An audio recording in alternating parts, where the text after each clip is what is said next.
அனைவருக்கும் வணக்கம். அந்த காலத்து கோவலன் கண்ணகியை பார்த்திருப்பீர்கள். பஞ்சாயத்து யூனியன் பிரைமரி ஸ்கூல் ஞாயிறு பள்ளியில் கோவலன் கண்ணகியாக நடித்து காட்ட இருக்கிறார்கள் எம் 5ஆம் வகுப்பு மாணவ செல்வங்கள். கண்டு கல்வி.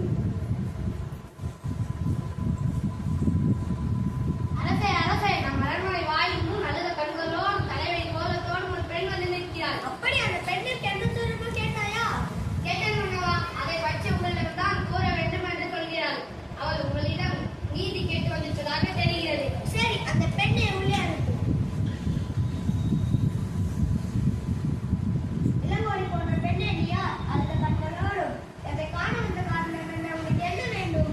ஆராயாத நீதி வழங்கிய மன்னனே, என்னையா அரிச்சு கேட்கிறாய்? சொல்கிறேன் கேள். உலகம் வியக்கும் வண்ணம் ஒரு புறாவுக்காக தன் உடலையே தன் சிப்பி மகனை பற்றி நீ அறிவாயா?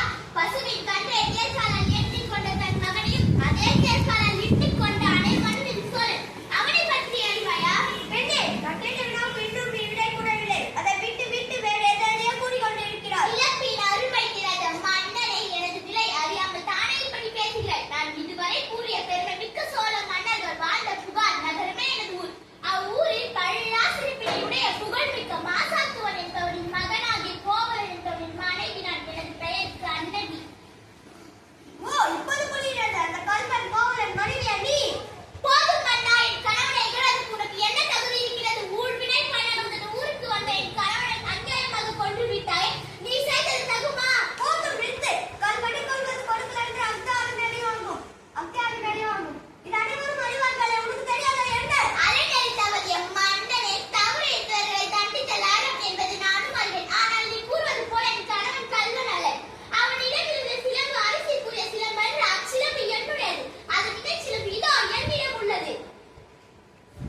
பெண்ணே போ.